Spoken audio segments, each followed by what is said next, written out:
Assalamualaikum, selamat malam teman-teman. Baiklah, saya ingin mengajak teman-teman pencinta sastra untuk mengkaji sebuah cerita pendek yang diambil dari Laila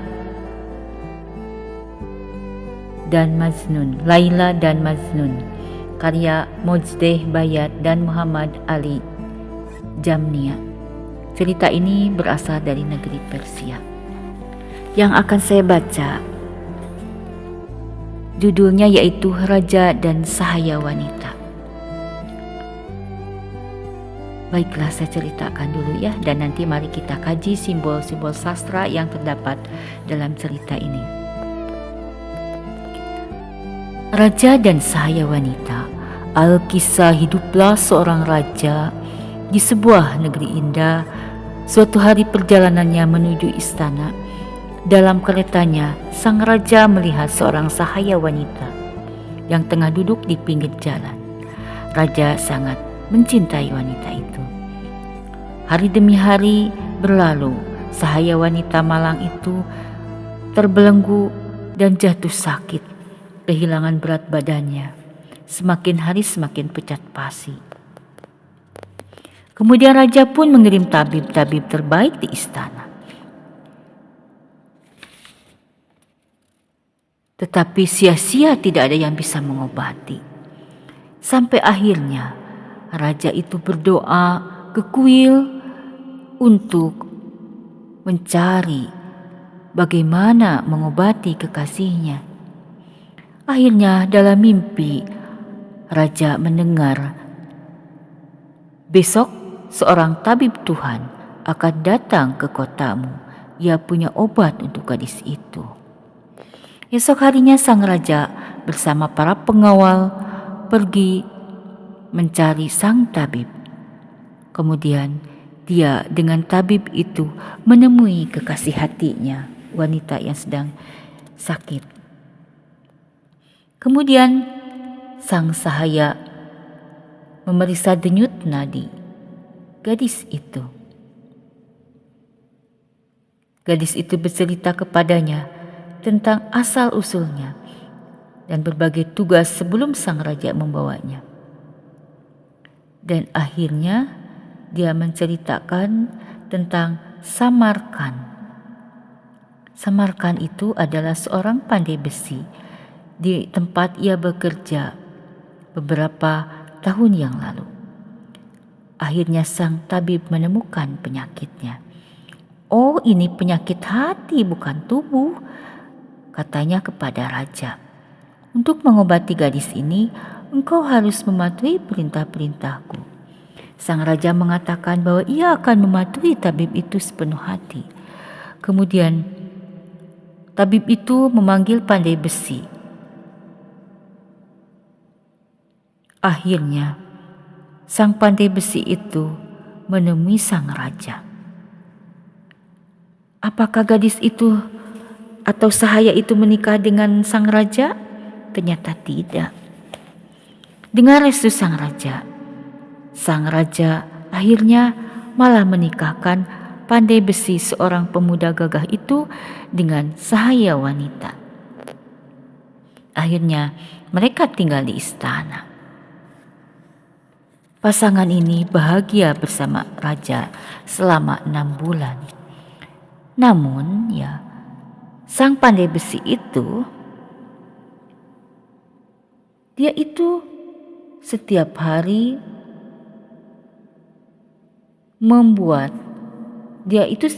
meminum ramuan yang dibuat oleh tabib. Ramuan obat itu membuat sang pandai besi pucat pasi, dan akhirnya dia itu jadi buruk rupa. Nah, sang hamba sahaya akhirnya yang sudah jadi istri pandai besi tidak mencintainya lagi.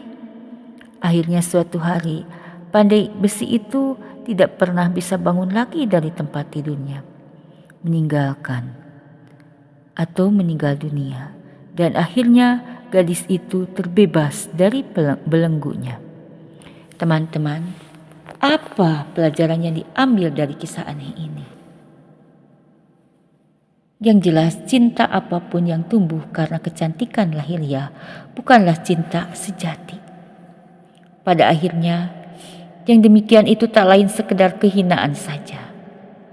Ada pesan moral bahwa cinta duniawi bersifat sementara, bukanlah satu-satu pesan yang ditemukan dalam kisah Rumi di atas. Maknanya yang lebih dalam ditujukan kepada kaum sufi bisa diketahui dari kunci simbol-simbol yang digunakan dalam kisah ini. Raja itu adalah simbol roh manusia.